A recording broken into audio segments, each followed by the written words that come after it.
மதன ஏன்னா Chandrayaan 3 ஆர்பிட்டை தாண்டி வெளியே போயிடுச்சா அப்படின்னு கேட்டிங்கனால் ஆமாம், Chandrayaan 3 வந்து ஆர்பிட்டை தாண்டி வெளியே போயிடுச்சு. இன்ஃபேக்ட் எனக்கு நிறைய பேர் வந்து டிஎம்மாக இருக்கட்டும், கமெண்ட்ஸாக இருக்கட்டும், மதன இந்த Chandrayaan 3 பற்றி பேசும்போது அதை பற்றி நிறைய நியூஸ் வந்துட்டு இருக்கு, அது எனக்கு புரியலை, கொஞ்சம் சிம்பிளாக சொல்லு, அது என்ன ஆர்பிட்டை தாண்டி வெளியே போயிடுச்சு அப்படிங்கிறாங்க. டிரான்ஸ் லூனர் ஆர்பிட்டுங்கிறாங்க. இந்த வார்த்தையெல்லாம் கொஞ்சம் காம்ப்ளிகேட்டடாக இருக்குது. Chandrayaan 3 இப்போ எங்கே தான் இருக்குது? பேசிக்காக வேர் இஸ் Chandrayaan 3? நம்ம லான்ச் பண்ணி இவ்வளோ நாள் ஆயிடுச்சு, இன்னமும் அது ஏன் நிலாவுக்கு போகலை? எங்கே தான் அது இருக்குது? தொலைஞ்சிருச்சா, கிடைச்சிருச்சா, எங்கே போயிட்டு இருக்குது, எல்லாம் சரியாக தான் இருக்கா அப்படின்னு கேட்டிங்கனால் இன்னைக்கு வீடியோவில் அதை தான் பார்க்க போகிறோம். இந்த Chandrayaan 3 அங்கே போய் இறங்கினதுக்கப்புறம் உலகமே இதை பற்றி தான் பேச போகுது, இன்க்ளூடிங் உங்களோட வீடு, உங்களோட school, office, college, wherever it is. ஆனால் Chandrayaan 3 இறங்கினதுக்கப்புறம் என்ன பண்ண போகுதுங்கிறது யாருமே பேசினதில்லை. இன்னைக்கு வீடியோவில் இறங்கினதுக்கப்புறம் Chandrayaan 3 வந்து நிறைய விஷயங்களை நிலாவில் பண்ண போகுது, அது என்னென்னங்கிறதையும் நான் சொல்ல போகிறேன். ஸோ இப்போ Chandrayaan 3 எங்கே இருக்குது, அது என்னென்ன பண்ண போகுது அப்படிங்கிறத வந்து நம்ம டீட்டெயில்டாக பார்க்க போகிறோம். பட் அதை நம்ம பார்க்க ஆரம்பிக்கிறதுக்கு முன்னாடி இந்த மாதிரி உலகத்தில் நடந்துட்டு இருக்கிற விஷயங்கள், நிலாவில் நடக்க போகிற விஷயங்கள் நீங்கள் தெரிஞ்சுக்கணும் அப்படின்னு நினச்சிங்கன்னா சேனலை சப்ஸ்கிரைப் பண்ணுங்கள். உங்களுக்கு அது ஒரு ஃப்ரீயான விஷயம். பட் எனக்கு வந்து ஓகே, இத்தனை பேர் நம்ம கூட சப்போர்ட் பண்ணி நிற்கிறாங்க அப்படின்னு யோசிக்கிறப்போ ஸ்குவாட் ஸ்ட்ராங் ஆகுதுன்னு ஒரு சந்தோஷம் இருக்கும். But anyway, let's get started. Hello everyone, நான் Madan Gowri and hello my dear MG squad.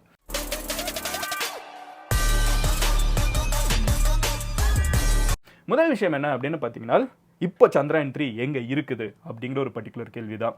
Chandrayaan 3 வந்து டிரான்ஸ் லூனார் ஆர்பிட்டில் இருந்துட்டு இருக்கு அப்படின்னு சொல்கிறாங்க.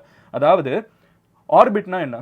நம்ம வந்து நீங்கள் நல்லா வாசிச்சிங்கன்னா Chandrayaan 3யோட லான்ச் அப்போ வந்து ஒரு விஷயம் சொல்லியிருப்பாங்க, Chandrayaan 3 சக்ஸஸ்ஃபுல்லி பிளேஸ்ட் இன் த ஆர்பிட் அப்படின்னு சொல்லுவாங்க. எர்த்தை வந்து நம்ம நிலா சுற்றுது இல்லை, நிலாவுக்குன்னு ஒரு ஆர்பிட் இருக்குது, விச் மீன்ஸ் ஒரு வழி இருக்குது. ஓகேவா? இந்த வழியில் தான் வந்து, அதாவது இந்த டிஸ்டன்ஸில் தான் வந்து நிலா வந்து எர்த்தை சுற்றிக்கிட்டே இருக்குது. இது மூனோட ஆர்பிட். ஓகேவா? அந்த மாதிரி Chandrayaan 3 வந்து இங்கேருந்து வெளியே போனதுக்கப்புறம் நம்ம வந்து முதல்ல எர்த்தை தான் சுற்ற விட்டோம். ஏன்னா நம்ம கிட்ட வந்து ஹெவியான ஃபியூவல் கிடையாது. நம்ம டைரெக்டாக வந்து அவ்வளோ ஃபியூவல் வச்சு லிஃப்ட் பண்ணி போகிற நம்ம கிட்ட வந்து வெஹிக்கிள்ஸ் கிடையாது. நம்ம என்ன பண்ணுறோன்னு பார்த்தீங்கன்னா, எர்த்தோட புவியீர்ப்பு சக்தியை தான் யூஸ் பண்ணி எர்த்துலேருந்து நம்ம Chandrayaan 3 வந்து நிலாவுக்கு அனுப்புகிறோம். வெள்ளக்காரன், அதாவது அமெரிக்காக்காரன் நாசா வந்து எவ்வளவோ செலவு பண்ணி வந்து அவங்க நிலாவுக்கு அனுப்பிச்சாங்க. பட் நம்ம கம்மியாக, ஆதி புருஷ் படத்தோட பட்ஜெட்டை விட கம்மியாக செலவு பண்ணி நிலாவுக்கு எப்படி வந்து நம்ம ஒரு விஷயத்தை அனுப்புறது அப்படிங்கிறது வந்து இந்தியன்ஸ் கிட்ட தான் கற்றுக்கணும். அது அவன் மார்வலில் வந்து ஒரு சீனுக்கு செலவு பண்ணுற பட்ஜெட்டை விட கம்மியான செலவை தான் வந்து நம்ம நிலாவுக்கு அனுப்புறதுக்கே நம்ம ஸ்பெண்ட் பண்ணியிருக்கோம். ஸோ என்ன நடக்குதுன்னு பார்த்தீங்கன்னா, நம்ம 18 நாளுக்கு முன்னாடி நம்ம வந்து ஜூலை 14 அன்னைக்கு வந்து Chandrayaan 3 லான்ச் பண்ணோம். ஓகேவா? இதுல இருந்து 40 நாள் கழிச்சு தான் நிலாவை போய் ரீச் பண்ண போகுது. இப்போ ஒரு 18 நாள் 20 நாள் ஆயிருக்குது, நம்ம மிடில் இருக்கோம். ஸோ இவ்வளோ நாள் என்ன ஆகிட்டு இருந்துச்சுன்னு பார்த்தீங்கன்னா, ஜூலை 15 வந்து, அதாவது எர்த்துலேருந்து வெளியே போனதுக்கப்புறம் இப்படியே எர்த்திங் இருக்குது, எர்த்துலேருந்து அப்படியே வெளியே போகுது, எர்த்தை வந்து ஒரு சர்க்கிள் அடிக்குது. ஜூலை 15 அன்னைக்கு அடுத்த நாள் வந்து ஃபர்ஸ்ட் ஆர்பிட்லேருந்து இன்னும் கொஞ்சம் ஹைட்டை இன்க்ரீஸ் பண்ணி செகண்ட் ஆர்பிட்டுக்கு நம்ம அதை தள்ளி விட்டுருக்கோம். ஸோ அப்போ எர்த்தை விட இன்னும் கொஞ்சம் வெளியே தள்ளி இப்படி சுற்ற ஆரம்பிக்குது. அதுக்கப்புறம் வந்து ஜூலை 17 அப்போ வந்து செகண்ட்லேருந்து தேர்ட் ஆர்பிட்டுக்கு இன்னும் கொஞ்சம் தள்ளி விடுவோம் அப்படின்னு சொல்லிட்டு இப்படி கொஞ்சம் கொஞ்சமாக இதை இப்படி சுற்ற விட்டுட்டு இருக்கோம். எலிப்டிக்கலாக. ஓகேவா? சர்க்கிளாக கிடையாது. எர்த்தையே இது இப்படி சுற்றிட்டுல, எர்த்திங் இருக்குது, மூனிங் இருக்குது, இது வந்து எலிப்டிக்கலாக 1 2 3 அப்படின்னு இருக்குது. இங்கே கிட்ட வர்றப்போ ஸ்பீட் அதிகமாகும். ஏன்னா வந்து எர்த்துக்கிட்ட வந்து கிராவிட்டி அதிகமாக இருக்குது. கரெக்டாக? ஸோ எர்த்துக்கிட்ட வரப்போ இது வேகமாக போகும். அப்புறம் மறுபடியும் எர்த்துலேருந்து தள்ளி போகிறப்போ கிராவிட்டி கம்மியாக அப்படி மெதுவாக போயிட்டு மறுபடியும் இப்படி வந்து வேகமாக போயிட்டு இன்னும் தள்ளி இப்படி வந்து ஒரு ஆர்பிட்டாக இன்க்ரீஸ் ஆகி போயிட்டு இருந்துச்சு. இப்போ நம்ம என்ன பண்ணியிருக்கோம்னு பார்த்தீங்கன்னா, இந்த Chandrayaan 3 வந்து இப்போ எர்த்துக்கிட்ட வர்றப்போ அதை ஃபைனலாக ஒரு பெரிய புஷ் கொடுத்துருக்கோம். இந்த புஷ் என்ன பண்ணுவோன்னு பார்த்தீங்கன்னா, எர்த்தோட புவியீர்ப்பு சக்தியை தாண்டி நிலாவோட புவியீர்ப்பு சக்தியை நோக்கி நம்ம இதை தள்ளி விடுறோம். ஓகேவா? ஸோ இவ்வளோ நாள் கழிச்சு 18 டேஸ் கழிச்சு தான் வந்து எர்த்துலேருந்து இது தள்ளி விடப்பட்டு கடைசி பூஸ்ட் கொடுத்த உடனே இது எர்த்துக்கே திருப்பி வராமல் அப்படியே ஸ்பேஸ் நோக்கி போகுது. ஓகே? ஸ்பேஸில் வந்து அப்படியே முன்னாடி போயிட்டு இருக்குது. அந்த முன்னாடி போயிட்டு இருக்கிறது வந்து என்ன ஆகும்னு பார்த்தீங்கன்னா, நிலா வந்து அடுத்து நிலாவை நோக்கி தான் நம்ம இதை அனுப்பிச்சிருக்கோம். ஸோ நிலா இங்கே இருக்குது. எப்படி எர்த்தை சுற்றி ஒரு கிராவிட்டி இருக்கோ, நிலாவுக்கு எர்த்த அளவுக்கு ஸ்ட்ராங்காக இல்லைனாலும் நிலாவுக்கு ஒரு கிராவிட்டி இருக்குது. கரெக்டாக? இப்போ இங்கே நிலாவோட கிராவிட்டி என்ன பண்ணணும்னு பார்த்தீங்கன்னா, இங்கேருந்து போன Chandrayaan 3 வந்து அதோட கிராவிட்டியில் பிடிக்க ஆரம்பிக்கும். ஸோ அதுக்குள்ளே போய் Chandrayaan 3 வந்து இப்போ அதில் போய் சிக்குது. நம்மளோட கிராவிட்டியிலேருந்து எஸ்கேப் ஆகி நிலாவோட கிராவிட்டியில் போய் இப்போ Chandrayaan 3 மாட்ட போகுது. அதுக்கு நடுவில் போகிறதுக்கு, எர்த்தோட கிராவிட்டியிலேருந்து எஸ்கேப் ஆகி நிலாவோட கிராவிட்டிக்கு போகிறதுக்கு நடுவில் தேவைப்படுற நாட்கள் தான் வந்து கிட்டத்தட்ட 5 டேஸ். இதை தான் வந்து டிரான்ஸ் லூனார் ஆர்பிட்டுங்கிறாங்க. எர்த்தோட புவியீர்ப்புலேருந்து எஸ்கேப் ஆகி நிலாவோட புவியீர்ப்பில் போய் என்டர் ஆகுறதுக்கு 5 நாள் நடுவில் ஆகும். ஓகேவா? ஸோ இப்போ ஆல்ரெடி ஒரு 18 நாள் 20 நாள், அதுக்கப்புறம் ஒரு 5 நாள், அதுக்கப்புறம் பார்த்தீங்கன்னா இன்னொரு ஒரு ஃபியூ டேஸ்க்கு வந்து அங்கே சுற்ற ஆரம்பிக்கும். ஓகேவா, நிலாவை வந்து இது சுற்ற ஆரம்பிக்கும். நிலாவை வந்து அகைன் எலிப்டிக்கலாக இப்படி கொஞ்சம் கொஞ்சமாக இறங்கி இறங்கி இறங்கி நிலாவை வந்து அது ஒரு 100 கிலோமீட்டர் டிஸ்டன்ஸில் இருக்கிறப்போ ஒரு ப்ராப்பர் ஆர்பிட் கிரியேட் பண்ணும் அப்படிங்கிறாங்க. ஸோ அதுதான் வந்து அதோட ஃபைனல் ஆர்பிட். ஓகேவா, அங்கே வந்து அது போனதுக்கப்புறம் வந்து பார்த்தீங்கன்னா கொஞ்சம் கொஞ்சமாக அது வந்து நிலாவில் போய் லேண்ட் ஆகணும் அப்படின்னு சொல்லி பார்க்கும். அந்த லேண்ட் ஆகிறது எப்போ அப்படின்னு பார்த்தீங்கன்னா ஆகஸ்ட் 23 இல்லை 24. ஸோ இப்போ வந்து ஒரு இம்பார்ட்டண்ட்டான டைம்.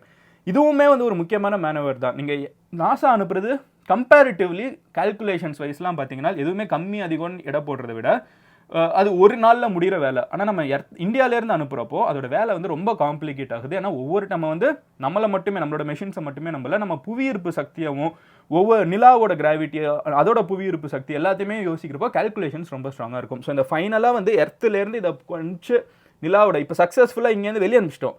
இது இப்போ வந்து இன்னும் ஒரு 1 or 2 டேஸில் வந்து சக்ஸஸ்ஃபுல்லாக நிலாவோட ஆர்பிட்டில் போய் கரெக்டாக செட் ஆகணும்.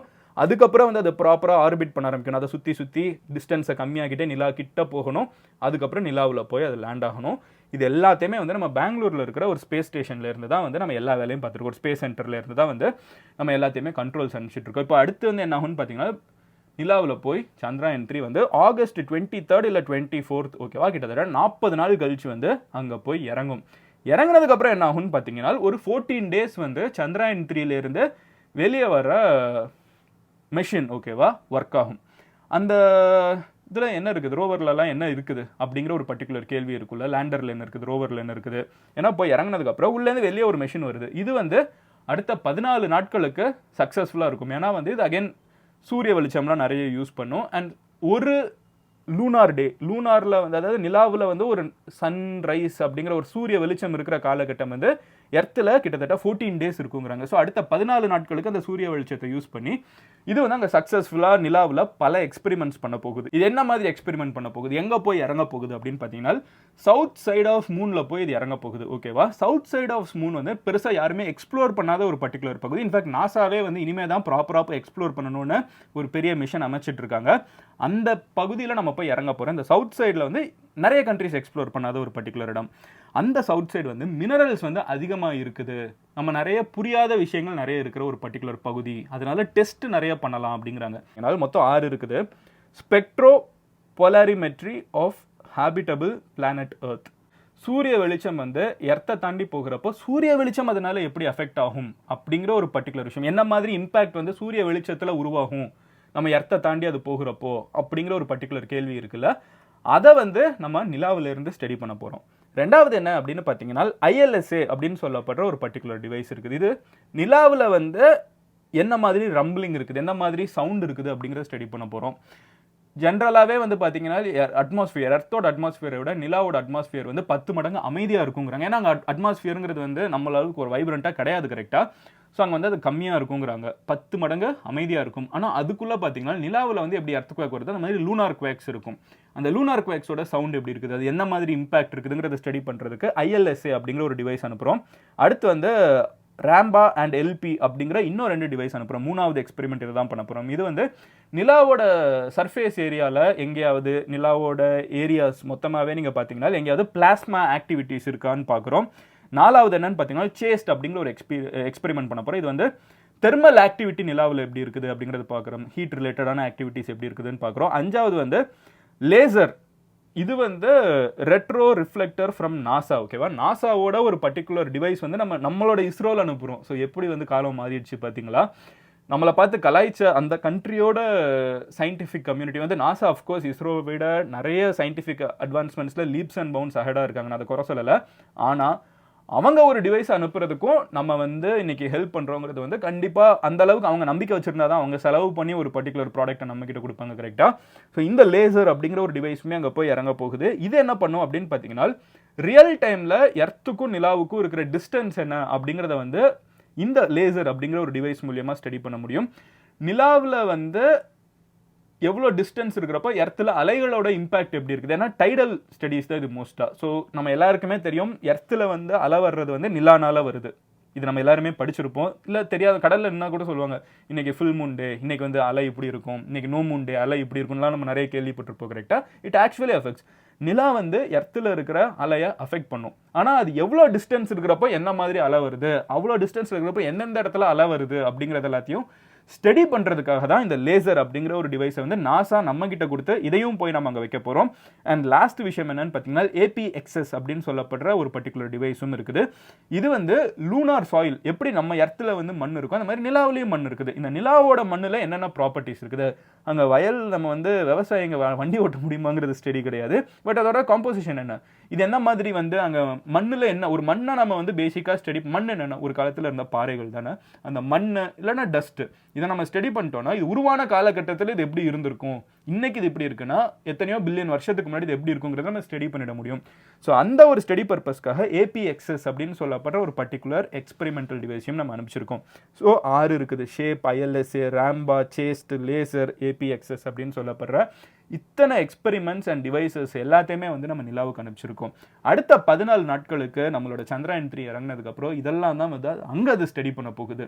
இது எதுவுமே வந்து நம்ம ரேண்டமாக நிலாவை போய் தொடுறோங்கிறது மட்டும் மேட்டர் கிடையாது. அதுக்கப்புறம் நம்ம அங்கே என்ன ஸ்டடி பண்ணுறோங்கிறது அதை விட முக்கியமான விஷயம். அப்போனா தான் நம்ம மறுபடியும் பாருங்க, நம்ம புதுசாக இதை கண்டுபிடிச்சிருக்கோம். நிலாவில் தண்ணியே இல்லைன்னு உலகமே நினச்சிட்டு இருக்கப்போ நம்ம ஆல்ரெடி சந்திராயன் 1 அனுப்பிச்சு நிலாவில் தண்ணி இருக்குதுன்னு சொன்னது நம்ம தான்.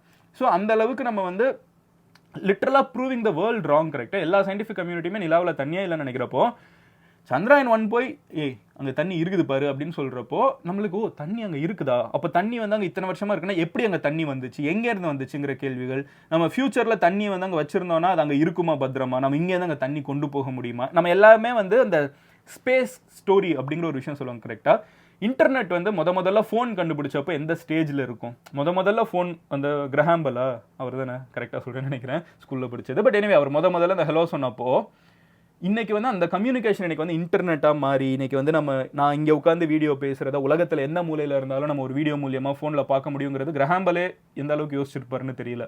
பட் அதோட பாசிபிலிட்டிஸ் வந்து எண்ட்லெஸ். கரெக்டாக அந்த மாதிரி நம்ம வந்து இன்னைக்கு நிலாவை போய் தொடுறோம் இல்லை இந்த எக்ஸ்பெரிமெண்ட்லாம் பண்ணுறோங்கிறது வந்து ஸ்க்ராச் ஆஃப் த சர்ஃபேஸ்.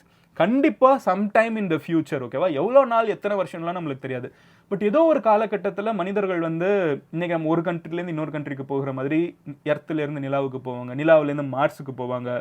ஒரு காலத்தில் எத்தனையோ மில்லியன் வருஷம் கழிச்சு நீங்கள் பார்த்தீங்கன்னா இன்னைக்கு அவெஞ்சர்ஸ் படத்தில் காமிக்கிற மாதிரி இன்டர் பிளானட்டரி மூவ்மெண்ட் வந்து அவ்வளோ ஈஸியாக இருக்கலாம், டிவைசஸ் பிறக்கலாம், இன்டர்ஸ்டெல்லார் படத்தில் காமிக்கிற மாதிரி போகலாம். Possibilities R endless. ஸோ அதோட சர்ஃபேஸோட ஸ்க்ராட்சில் இருக்கும். ஸோ இன்றைக்கி பண்ணுற சின்ன எக்ஸ்பெரிமெண்ட் கூட நாளைக்கு மிகப்பெரிய ஒரு தொடக்கத்தோட ஆரம்ப புள்ளி அப்படிங்கிறத தெரிஞ்சுக்கோங்க. ஸோ என்னையை பொறுத்தளவுக்கு நம்ம வந்து எப்படி இன்னைக்கு கண்ட்ரி டு கண்ட்ரி போகிறோமோ, இப்போ இந்த ஸ்பேஸ் எக்ஸ் வந்து ரீயூசபிள் ராக்கெட்லாம் வச்சிருக்கலாம். இந்த மாதிரி எதையாவது ஒன்று வச்சு வந்து நிலாவுக்கு நம்ம போயிட்டு வரணும். எனக்கு விளாக் பண்ணணும்னு ரொம்ப ஆசை. நிலாவில் போய் ஒரு விளாக் பண்ணால் எப்படி இருக்கும் நான் யோசிச்சிருக்கேன். முதல்ல வெளிநாட்டில இருந்து விளாக் பண்ணணும்னு ரொம்ப ஆசைப்பட்டிருக்கேன். ஒரு நாள் போயிட்டு வந்தேன். அந்த மாதிரி வந்து நிலாவில் போய் ஒரு நாள் விளாக் பண்ணால் எப்படி இருக்கும், first Tamil vlog from moon or first vlog from moon அப்படின்லாம் வீடியோ போடுறதுக்கு எப்படி இருக்குன்னு யோசிச்சு பார்த்தேன். ஸோ அந்த மாதிரி உங்களுக்கு வந்து ஒரு ஆசை நிலாவோட சம்மந்தமாக என்ன நடக்கணும் சயின்டிஃபிக் அட்வான்ஸ்மெண்ட்னால நீங்கள் நினைக்கிறீங்க அந்த கமெண்ட்டில் சொல்லுங்கள். அண்ட் இந்த சந்திராயன் 3 பற்றின அப்டேட்ஸ் நான் இன்னும் கொடுக்குவா உங்களுக்கு இந்த மாதிரி சின்ன அப்டேட்டாக இருந்தால் கூட எக்ஸைட்டிங்காக எனக்கு பர்சனலாக இருக்கு. ஏன்னா நம்ம நாட்டிலேருந்து அனுப்பிச்ச ஒரு விஷயம் அவ்வளோ தூரம் போயிட்டு இருக்குன்னு உங்களுக்கு இதிலெல்லாம் இன்ட்ரெஸ்ட் இருக்குது, நான் இன்னும் கண்டினியூ பண்ணணும்னு நினச்சிங்கன்னா எஸ் அப்படிங்கிறத கமெண்ட்டில் சொல்லுங்கள். அண்ட் நாளைக்கு நான் உங்களை ஒரு வீடியோவில் பார்க்குறேன். நீங்கள் இந்த சேனலை சப்ஸ்கிரைப் பண்ணுங்கள். அப்போ நான் தான் போஸ்ட் பண்ணுறேன் எல்லா வீடியோஸும் உங்களுக்கு வந்து சேரும். Love you all, take care, bye, cheers.